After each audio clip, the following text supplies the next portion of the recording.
마태복음 11장 1절로 6절 말씀입니다. 예수께서 12 제자에게 명하시기를 마치시고 이에 그들의 여러 동네에서 가르치시며 전도하시려고 거기를 떠나가시니라. 요한이 오게서 그리스도께서 하신 일을 듣고 제자들을 보내어 예수께 여짜오되 오실 그이가 당신이 오니까 우리가 다른 일을 기다리오리까. 예수께서 대답하여 이르시되 너희가 가서 듣고 보는 것을 요한에게 알리되 맹인이 보며 못 걷는 사람이 걸으며 나병 환자가 깨끗함을 받으며 못 듣는 자가 들으며 죽은 자가 살아나며 가난한 자에게 복음이 전파된다 하라. 누구든지 나로 말미암아 실족하지 아니하는 자는 복이 있도다 하시니라. 아멘. 오늘은 세례 요한의 의심과 예수님의 답변이라는 제목으로 말씀을 상고하겠습니다. 지금까지 우리가 마태복음 1장부터 지금까지 10장까지의 내용을 간략하게 정리를 한다면 마태복음 1장 1절에서 4장 11절까지는 예수님이 왕인데 그 왕이 이 땅에 나타나셨다라고 하는 내용들이고요. 그 다음 마태복음 5장 1절로 7장 29절에서 산상수훈이라고 하는 유명한 이제 설교를 하시면서 말씀을 선포하셨습니다. 그 다음 8장 1절부터 이제 9장 38절까지 실제로 왕의 놀라운 권능들을 이렇게 보여주시는 그런 예수님의 모습을 봤고요. 그 다음 마태복음 10장 1절로 42절에서 친히 그 권세를 제자들에게 직접 주시고 그 제자들을 이제 파송하시는 내용입니다. 그리고 이제 11장을 시작하면서 다시 1절에서 이렇게 말하죠. 예수께서 12 제자에게 명하시기를 마치시고 이에 그들의 여러 동네에서 가르치시며 전도하시려고 거기를 떠나가셨다는 겁니다.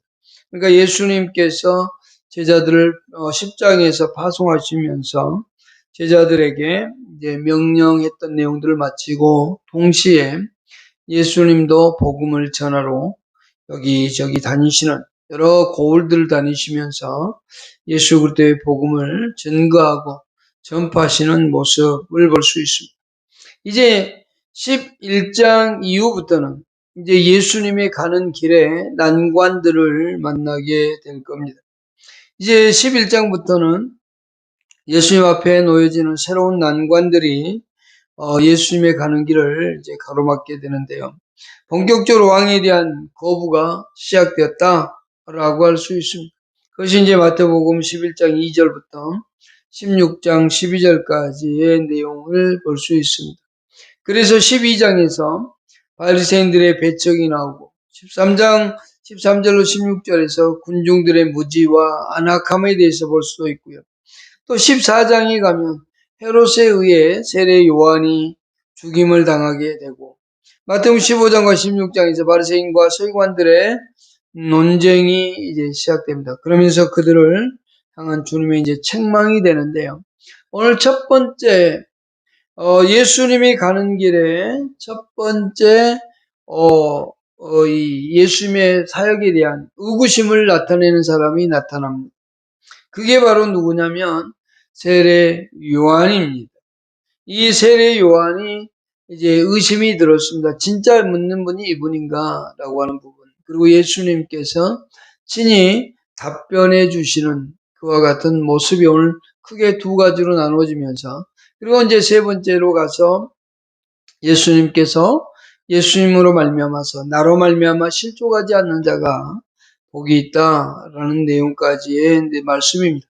오늘 이 말씀 속에서 몇 가지를 이제 상고하겠습니다. 그 중에 첫 번째가 2절 보십시다. 2절과 3절을 보십시다. 요한이 옥에서 그리스도께서 하신 일을 듣고 제자들을 보내어 예수께 여짜오되 오실 그이가 당신이 오니까 우리가 다른 일을 기다리오리까. 이 세례 요한이 의심하고 있는 내용입니다. 여기서 우리가 이제 첫 번째 생각할 것은 뭐냐면 충격적인 사실을 볼 수 있어요. 첫 번째 사실은 충격적인 사실인데 그것은 세례 요한이 예수님에 대한 의심을 가지고 있다라고 하는 것을 볼 수 있습니다. 세례 요한 그러면 우리는 통상적으로 마태복음 3장에서 세례를 베풀면서 복음을 증거하는 진리를 전달하는 그런 전파자의 모습을 기억하기 쉽습니다. 그러나 그 세월이 이제 시간이 흐르고 난 다음에 이가 마태복음 4장에 보면 이 세례 요한이 옥에 갇히게 되었다는 것을 4장 12절에서 말씀하고 있거든요. 자, 지금 세례 요한은 예수님을 그토록 내 뒤에 오시는 분은 성령과 불로 세례를 주실 것이다. 나는 그분의 신들매도 감당치 못할 것이다. 라고 하면서 예수님에 대한 얘기를 했었단 말입니다. 그런데도 불구하고 그는 의심하고 있는 모습을 볼 수 있어요. 이것은 모든 사람은 어느 시점에서든 의심을 가질 수 있다라고 하는 사실입니다. 모든 사람은 나는 신앙생활 절대로 의심하지 않을 거야. 나는 절대로 예수님에 대해서 한 번도 의심하지 않을 거야. 이렇게 장담하는 사람은 없을 겁니다. 왜냐하면 언제 내가 예수님에 대한 믿음이 약해질지, 언제 이 세례 요한처럼 그렇게 의심할지 그것은 모르기 때문에 그렇습니다. 지금 세례 요한의 현재 상황은 옥에 갇혀 있는 상황입니다. 복음을 전파하고 또 진리를 전파하고 특히 헤롯의 죄악을 지적했다가 이렇게 이제 헤롯에 의해서 감옥에 갇히게 된 그 세례 요한의 모습.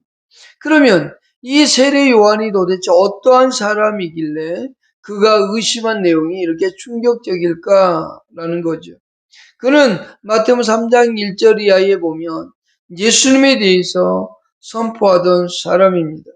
그리고 예수님이 세례받으러 나오실 때 예수님에게 친히 세례를 베풀었던, 그러면서 어찌 예수님 당신이 내게 나와서 세례를 받습니까?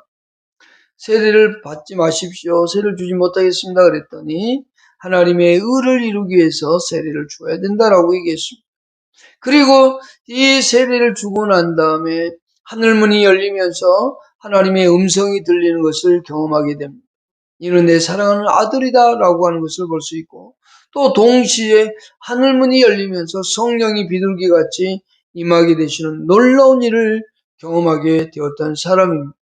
또한 어느 날인가 길을 가다가 먼 발치에서 보니 예수님이 지나가는 것을 보면서 제자들에게 그렇게 말씀했습니다. 세상 죄를 지고 하는 하나님의 어린 양이로다 라고 하시면서 제자들에게 예수님을 따를 것을 이제 권고하죠. 그래서 예수님을 따르게 됩니다. 어쨌든 세례 요한은 예수님을 아는 사람이었고 예수님을 목격했던 사람이었습니다. 그런 어떤 영적인 그리고 깊은 체험까지도 했었음에도 불구하고 그는 의심하고 있습니다. 또한 세례 요한의 이 의심이 충격적인 사실은 세례 요한은 말라기 3장 1절에 주의 길을 예비하는 선지자가 올 것이다 라고 얘기했고 말라기 4장 5절에는 엘리야가 올 것을 얘기해 줬습니다.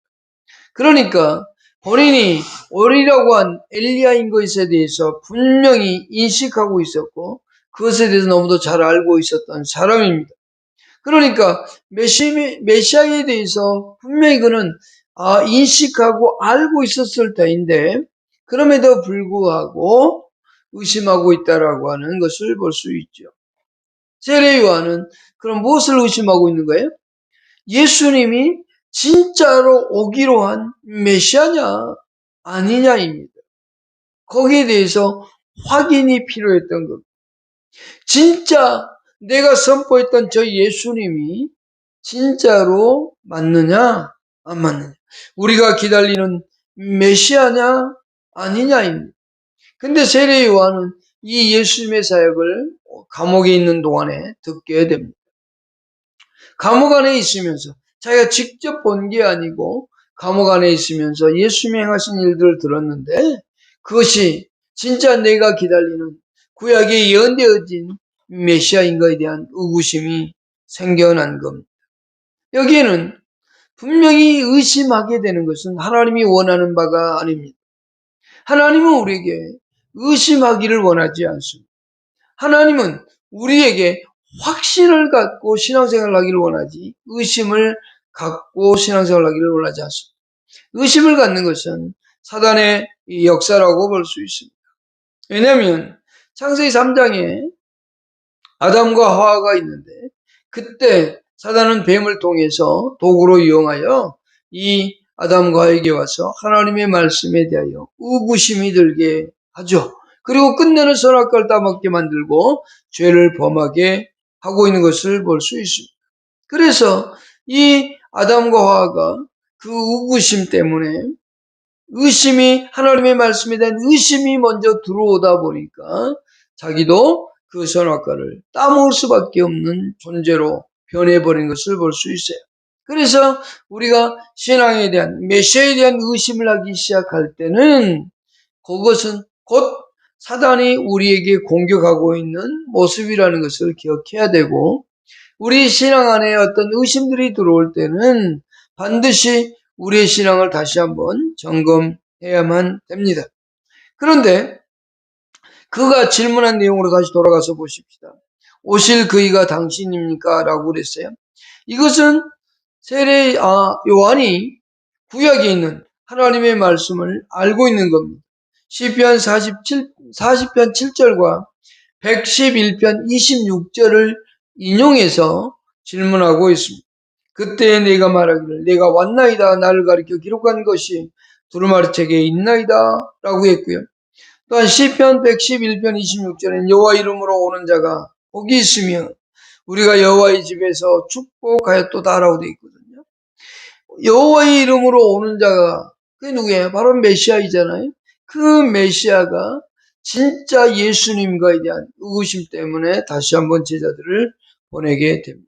이제 두 번째 생각해 보십시다. 세례 요한이 왜 의심하게 됐을까요? 세례 요한은 그래도 성경을 알고 있었고 진리에 대해서 선포하던 사람이었는데 왜 이렇게 의심하게 될까요? 첫 번째 이유를 고인이 되신 하영주 목사님은 이것을 세 가지로 말씀을 하셨는데 첫 번째 세례 요한이 처한 환경 때문입니다. 2절에 요한이 오게서라고 되어 있는데요. 육체적 환경에 갇혀 있다 보니까 무엇을 할 수 있는 그런 상황이 아닙니다. 차갑고 습기 차고 축축하고 그리고 쇠사슬에 매여 있는 죄인된 몸으로서 그 안에서 여러 가지 제한을 받을 수밖에 없습니다. 육체적으로 제한될 수밖에 없습니다. 감옥이라고 하는 환경이 그를 약하게 했고 그에게 믿음의 확신이 들지 않도록 했을 겁니다. 또 하나는 내가 지금까지 진리를 전파한다고 했는데 내가 여기까지인가 하는 의구심이 들 수도 있습니다. 그래서 그는 그 처한 환경에 의해서 바로 이 세례 요한은 다시 이 메시아에 대하여 다시 한번 의구심이 생기면서 다시 한번 생각하게 된 겁니다. 내가 진짜 제대로 전한 걸까? 내가 바라고 기대했던 그분이 바로 저분일까? 하는 생각이죠. 우리 인간은 좋은 환경에 있으면 신앙생활 잘할 수도 있지만 잘못할 수도 있습니다. 그러나 더 나쁜 것은 완전히 악한 환경이 되어졌을 때 좌절하고 실망할 수 있습니다. 그 대표적인 예가 구약의 엘리야이기도 합니다. 바알 선지자들과 850대 1로 바알 선지자 와세라 선지자들과의 전쟁에서 이기고 나지만 그러나 이세벨이라고 하는 여인이 그를 죽인다고 할 때에 그는 두려워서 떨고 로뎀 나무 밑에서 하나님 저를 죽여주십시오 하고 절망하는 모습을 볼 수 있습니다. 우리의 환경이 나쁘고 환경이 좋지 않으면 거기에서 예수님에 대한 신앙을 버리기도 하고 포기하기도 합니다. 그러나 절대 우리는 그 환경에 의해서 우리의 신앙이 좌절되지 않기를 축복합니다. 또한 예수님은 두 번째 예수님을 이 세례 요한은 간접적으로 경험을 했습니다. 그렇기 때문에 의심이 들 수 있었습니다. 세례 요한이 예수님을 만난 것은 요단강에서 세례해 줄 때였습니다. 그때 예수님에게 임한 성령의 임함도 받고 여러 가지 놀라운 영적인 체험을 했지만 그러나 그러나 예수님으로부터 가르침을 받지 않았고 예수님과 대화하지 않았고 예수님으로부터 교육을 받지 않았기 때문에 그 예수님에 대해서 정확히 알 수는 없었다는 겁니다. 우리는 신앙생활하면서 대충 신앙생활하는 것은 결코 좋지 못합니다. 우리는 하나님의 말씀으로 교육을 받고 진리 안에서 예수 그리스도와 직접적인 교제를 하며 직접적인 예수 그리스도를 경험하는 것이 우리에게 필요한 겁니다. 이 세례 요한은 구약에 있는 예수님의 하나님의 말씀을 따라서 메시아가 올 것을 알았지만 그러나 그 메시아이신 예수님을 만났고 또 멀리서 바라보면서 세상 죄를 지고 한 하나님의 어린 양이라는 것을 보았으나 그는 직접 교육받지 않고 또 직접 예수 그리스도와 대화의 시간들이 없었기 때문에 그렇게 예수님에 대하여 확신하지를 못했던 걸 볼 수 있습니다. 세 번째는 당시의 유대인들, 이 세례 요한이나 유대인들이 가지고 있었던 잘못된 메시아에 대한 인식 때문으로 볼 수 있습니다. 당시 유대인들은 예수를 정치적으로 보았습니다. 이 예수 그리스도를 진정한 우리의 죄를 지고 가는 하나님의 어린 양이요 구원자로 생각하기보다는 그들은 정치적으로 로마로부터 해방시켜주는 그런 분으로 생각했던 겁니다. 이 세례 요한이 처음 예수님을 보고 먼 발에서 보았을 때는 세상 죄를 지고 간 하나님의 어린 양으로 보았으나 그러나 그는 감옥이라는 환경 속에서 있으면서 이 세상 죄를 지고 가는 하나님의 어린 양의 개념보다는 당시 유대인들이 가지고 있었던 정치적인 메시아에 대한 그런 잘못된 인식이 세례 요한에게도 의심을 품게 하는 역할을 했다고 볼 수 있습니다. 자, 이제 크게 생각해 보십시다. 세 번째입니다. 세례 요한의 질문에 대한 예수님의 답변을 볼 수 있습니다. 4절과 5절을 보십시다. 예수께서 대답하여 이르시되 너희가 가서 듣고 보는 것을 요한에게 알리되 맹인이 보며 못 걷는 사람이 걸으며 나병 환자가 깨끗함을 받으며 못 듣는 자가 들으며 죽은 자가 살아나며 가난한 자에게 복음이 전파된다 하라. 예수님께서는 답변이 아주 간단합니다. 하나님의 말씀으로 대답해 주십니다. 근데 이 예수님의 대답하고 있는 이 모습 속에서 하나님께서 우리 인간을 얼마나 사랑하고 예수 그리스도께서 얼마나 우리를 사랑하시는지에 대하여 볼 수 있습니다. 예수님은 세례 요한이 의심하고 있는 이 부분에 대해서 절대로 꾸짖지 않습니다. 세례 요한이 왜 의심을 가졌느냐, 왜 믿음이 없느냐 라고 책망할 수도 있었을 겁니다. 그럼에도 불구하고 예수님은 그렇게 하지 않았습니다. 왜냐하면 이 세례 요한의 마음은 그 마음 속에 있는 마음은 변하지 않았습니다. 아마 변하지 않았을 겁니다. 그러나 일시적으로 그의 마음 속에 의심이 들어온 겁니다. 진짜 내가 기다리는 분이 예수님 저분인데 일시적으로 거기에 대한 의구심이 들어와서 진짜일까? 내가 진짜 진리를 전한다고 했는데 진짜 메시아를 전한다고 했는데 저분이 맞나? 하는 의구심 때문에 지금 이 자신이 좌절되고 있는 거지. 그 세례 요한의 마음이 완전히 돌이켜서 저 예수는 메시아가 아니야. 지금 이것을 하고 있는 건 아니거든요. 그렇기 때문에 예수님은 그를 책망하지 않습니다. 꾸짖지 않습니다. 사람들은 타인의 잘못을 비판하려고 하고 잘못을 지적하는 것을 참 좋아합니다. 남이 무엇인가 잘못했을 때 잘못한다고 책망하기를 원하고 그 잘못한 것에 대하여 지적하고 거기에 대해서 비판하고 비난하고 험담하기를 좋아하는 게 우리 인생이지만 예수님은 그렇게 하지 않습니다. 예수님은 우리들을 꾸짖지 않습니다. 그리고 험담하지 않습니다. 어디 가서 야 세례 요한도 의심하더라 그렇게 말씀하지 않습니다. 이 예수님은 그 세례 요한을 꾸짖지 않고 오히려 진리의 말씀을 가르쳐 줌으로 인해서 그에게 제대로 된 확신을 갖게 해주고 있는 것을 볼 수 있습니다. 우리 하나님은 우리가 때로는 잘못할 때 죄에 대해서 내가 죄 지었어. 나는 죽을 죄인이야. 이렇게 정죄하기보다는 오히려 격려하고 또 죄를 미워하긴 하지만 그 죄를 끊고 돌아오길 원하지만 기다려주시고 우리가 어떤 의구심이 들었을 때에 거기서 책망하지 아니하시고 친히 성경을 통해서 대답하시는 그 예수님의 모습을 우리는 성경 안에서 수없이 볼 수 있습니다. 이스라엘 백성들이 그렇게 많은 죄를 지고 의심하고 험담하고 불신앙을 가져도 하나님은 그들을 용서하셨던 것을 볼 수 있습니다. 오늘날도 우리 마찬가지입니다. 하나님은 우리의 잘못을 꾸짖기보다는 우리를 참으시고 기다려주시고 인내하시는 그 예수님의 모습과 하나님의 모습을 늘 기억해야만 됩니다. 자, 예수님께서 중요한 겁니다. 말씀으로 답을 하고 있는데요. 이게 구약 성경을 인용하여서 자신을 알리시고 있고 자신이 메시아인 것을 말씀하고 있습니다. 여기 이사야 35장 5절과 6절을 인용하고 있는데 4절부터 읽어보겠습니다. 이사야 35장 4절부터 읽어보겠습니다. 겁내는 자들에게 이르시기를 굳세어라 두려워하지 말라. 보라 너희 하나님이 오사 보복하시며 갚아주실 것이라. 하나님이 오사 너희를 구하시리라 하라. 하나님이 오사 너희를 구하시리라. 5절에 그때에 맹인의 눈이 밝을 것이며 못 듣는 사람의 귀가 열릴 것이며 그때에 저는 자는 사슴같이 뛸 것이며 말 못하는 자의 혀는 노래하리니 이는 광야에서 물이 섞이고 사막에서 시내가 흐를 것이다. 이렇게 되어 있습니다. 또한 이사야 61장 1절에도 주 여호와의 영이 내게 내리셨으니 이는 여호와께서 내게 기름을 부으사 가난한 자에게 아름다운 소식을 전하게 하려 하심이라.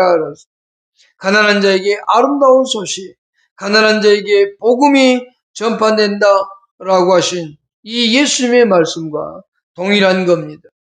바로 이 예수님은 구약에 기록되어져 있던, 구약에 예언되어져 있던 그 내용을 들어서 이 세례 요한에게 설명해 주고 있습니다.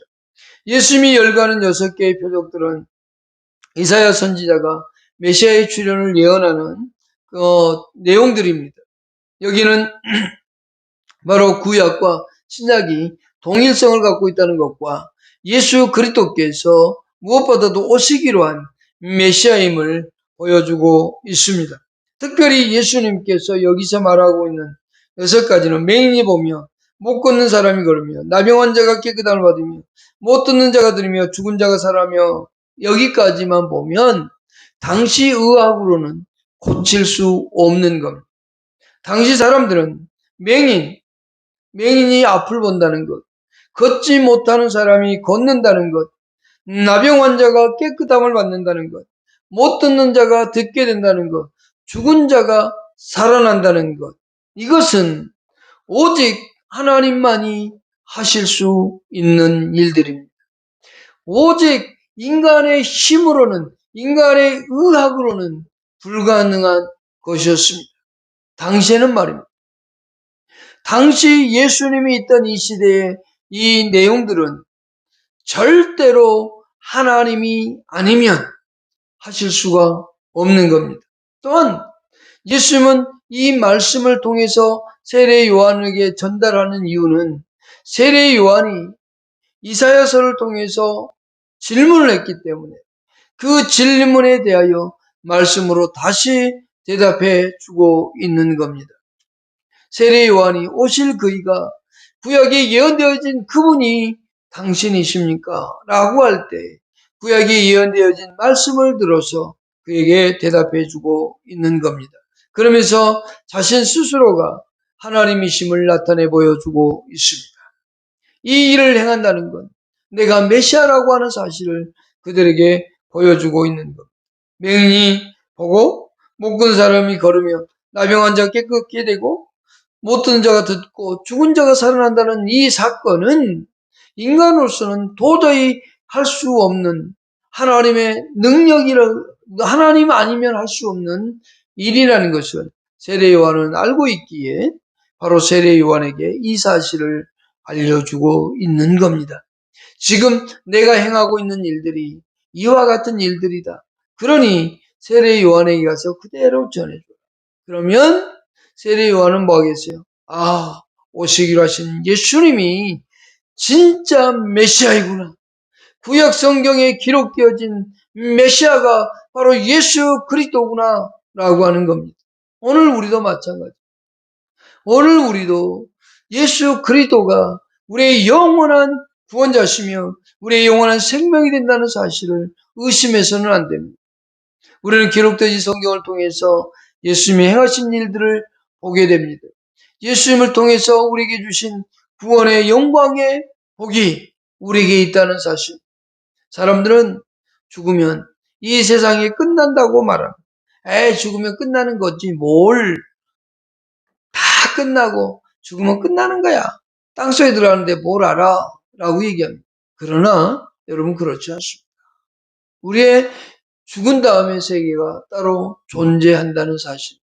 우리의 영혼은 하나님께로 갈 겁니다. 우리가 죽기 전에 예수님이 오신다면 그냥 변화되어져서 죽지 않는 몸으로 변화되어서 예수님께로 가겠지만 그렇지 않고 우리가 먼저 예수님께로 간다면 우리의 영혼은 예수님께로 가 있을 것이고 우리의 육체는 땅으로 가게 될 겁니다. 그러나 우리의 영혼이 영원한 행복을 누리고 즐거움을 누리고 하나님과 함께 영생의 삶을 사는 것은 오직 예수 그리스도밖에는 없습니다. 그래서 주 예수를 믿으라. 그러면 너와 내 집이 구원을 얻는다고 말씀하고 있는 겁니다. 예수를 믿음으로 말미암아서 사망에서 생명으로 옮겼고 영생을 얻었고 심판에 이르지 않는다고 요한복음 5장 24절에서 말씀하고 있는 겁니다. 여러분, 죽는 날까지 우리의 생애가 끝나는 그날까지 예수 그리스도가 나를 위해 십자가에서 죽으시고 나를 위해 부활하시고 나를 위해 승천하셔서 하나님 보좌 우편에 앉으셔서 우리를 다스리고 있다는 이 사실을 잊어버리지 않기를 축복합니다. 바로 그러면서 세례 요한에게 그리고 제자들에게 한마디 더 합니다. 무슨 말을 하냐면 경고이자 권고의 말씀을 하십니다. 그게 네 번째 생각할 겁니다. 6절입니다. 누구든지 나로 말미암아 실족하지 아니하는 자는 복이 있도다 하시니라. 네 번째 생각할 것은 예수님의 권고와 경고입니다. 그것은 뭐냐면 나로 말미암아 실족하지 아니하는 자가 되라는 거예요. 예수님으로 말미암아서 실족하지 않는 사람이 되라는 겁니다. 그런 사람에게 영원한 복이 있다라고 얘기합니다.